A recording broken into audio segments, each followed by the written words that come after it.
ગુજરાતની અંદર હજારો એવા રસ્તા છે, એવા રોડ છે કે જે આજે દબાઈને પડ્યા છે. હજારો વીઘા ગૌચરની જમીનો જે દબાયેલી પડી છે આજે ગુજરાતની અંદર.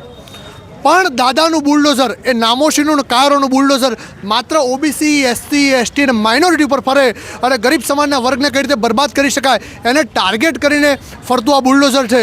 અને આ બુલડોઝર એ માનવતાને કચડી રહ્યું છે. આ ગુજરાતની માનવતા અને એકતા અને ભાઈચારાને તોડવાનું કામ કરી રહ્યું છે. કપિલભાઈ, તમે પણ તમારું ઘર ગુમાવ્યું છે ને એ ઘરનો દર્દ દુઃખ હોય, કેમ કે આટલી મહેનત કરીને આપણે ઘર બનાવતા હોઈએ, આસાની હોય લોકોનો, ને અહીંયા પણ 60 વર્ષથી લોકોએ આશિયાનો તૈયાર કર્યો હતો ને અચાનક બુલડોઝર લઈને આવ્યા ને ઘર તોડી નાખ્યું ને એવું લોકોનું કહેવું છે કે અમને સામાન પણ કાઢવાના. મકર સંક્રાંતિના પાવન પર્વે, એ હિન્દુ ધર્મની અંદર મોટો તહેવાર હોય, ઉત્તરાયણનો તહેવાર. એ ઉત્તરાયણના તહેવારે અમારા હિન્દુઓના ઘર તોડ્યા 500થી વધારે. અને એ રમઝાનના પવિત્ર જે મહિનો આવી રહ્યો છે એમાં મુસ્લિમોના તોડી રહ્યા છે. એટલે આ હિન્દુઓના નથી ને મુસ્લિમોના નથી, આ ગરીબ વિરોધી લોકો છે અને ગરીબોના ઘર તોડી રહ્યા છે. કહેશો કે એક અલગ જે પૂર્વ વિસ્તારમાં ખાસ કાર્યવાહી વધારે જોવા મળી રહી છે, શું પૂર્વ વિસ્તારમાં જ વધારે ગેરકાયદેસર બાંધકામો છે? એક્ઝેક્ટલી ટાર્ગેટ કરીને તોડવામાં આવે કે ક્યાં ઠાકોર સમાજના ઘર છે, ક્યાં રબારી સમાજના ઘર છે, ક્યાં મુસ્લિમ સમાજના ઘર છે, ક્યાં દેવી પૂજક સમાજના ઘર છે, ક્યાં દલિત સમાજના ઘર છે. એટલે એવા વિસ્તારોને ટાર્ગેટ કરવાના અને એવા વિસ્તારના લોકોને બેઘર કરવાના, તોડવાના અને બિલકુલ દાદાગીરી સાથે બુલડોઝર ફેરવવાનું અને આ ગરીબોને કચડી નાખવાની આ નીતિ છે લોકોની. સરકારને શું વાંધો છે? તમે કહી રહ્યા છો સરકાર ટાર્ગેટ કરી રહી છે, તો આ સમાજોથી શું વાંધો હોઈ શકે? એ તો વોટ બેંક છે સરકારની. સરકાર હવે જો આ સરકારે છે ને ગુજરાતની અંદર, દેશની અંદર 2014 પછી એક માહોલ તૈયાર કર્યો છે કે એકનું તોડીને બીજાને ખુશ કરવાનો. એટલે એક પિશાચી આનંદ લેતા એક વર્ગ ઊભો થયો છે. એ વર્ગ નથી જોતો કે માણસનું ઘર તૂટ્યું છે, એ માણસ ક્યાં જશે, એનો પરિવાર ક્યાં જશે, એ રોડ ઉપર આવશે તો એની હાલત માનવીની નજરથી નથી જોતા. હવે ધર્મના નામે લોકોને ભડકાવવામાં આવે, સમાજના નામે ભડકાવવામાં આવે અને લોકોને બેઘર કરવામાં આવે.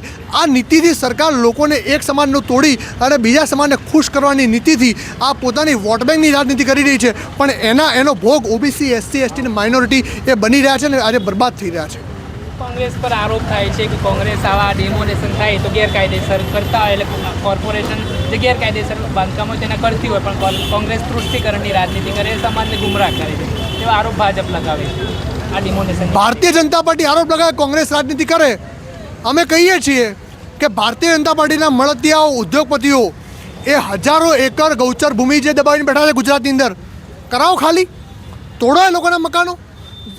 સુરતની અંદર આજે વિધાનસભાના ફ્લોર ઉપર સ્વીકાર્યું કે હજારો એકર જમીન એ સુરતના ઝીંગા તળાવવાળા લોકો દબાવીને બેઠા છે. એટલે કે સુરતના જે ભૂમાફિયાઓ છે દબાવીને બેઠા છે, તોડાવો ત્યાં. માત્ર ને માત્ર ઓબીસી, એસસી, એસટી સમાજ ને માઇનોરિટી ઉપર તોડશો અને ક્યાં કોઈનું ઘર તૂટશે તો કોંગ્રેસ પાર્ટી આવશે, લડશે, બોલશે અને રાજનીતિ કહેશો તો 17 વાર આવી રાજનીતિ કરીશું. અમે કોઈના ઘર તોડવા નહીં દઈએ. અમે જ્યાં અમારી તાકાત લાગશે, ત્યાં જેટલી તાકાત લાગશે અમે તાકાતથી લડીશું. તમે પોતે માલધારી સમાજમાંથી આવો છો. માલધારી સમાજના એવા આરોપો છે કે સત્તા પક્ષના કેટલાક નેતાઓ છે તે ગૌચરની જમીનો દબાવીને બેઠા છે. હાઈકોર્ટમાં પણ આ મામલો ચાલી રહ્યો છે. તો સરકારને ત્યાં કેમ ગેરકાયદેસર બાંધકામો નથી જોતા? સામાન્ય જનતાને જ કેમ દેખાય? ગુજરાતના 9,000માંથી 18,000 ગામડાઓ છે, એમાંથી 9,000 ગામડાઓમાં ગૌચર ચવાઈ ગયું છે, દબાઈ ગયું છે. ત્યાં દાદાનું બુલડોઝર નહીં જાય. દાદાનું બુલડોઝર આવા ગરીબના ઝોપડે જ જશે. દાદાનું બુલડોઝર એ ગૌચર જે દબાવીને બેઠા છે ત્યાં નહીં જાય. કારણ કે આજે તમારે દબાણ કરવું હોય, તમારે જમીન પછાવી પાડવી હોય તો ફરજિયાત ભારતીય જનતા પાર્ટીનો ખેસ પહેરી લો, કેસરી પટ્ટો પહેરો, એટલે તમને બધું જ કરવાની છૂટ. અને ભારતીય જનતા પાર્ટી વિશે તમે એક શબ્દ બોલશો તો તમને કચડી નાખવામાં આવશે. આ નીતિ ચાલી રહી છે. વૈષ્ણવજન તો તેને કહીએ જે પીડ પરા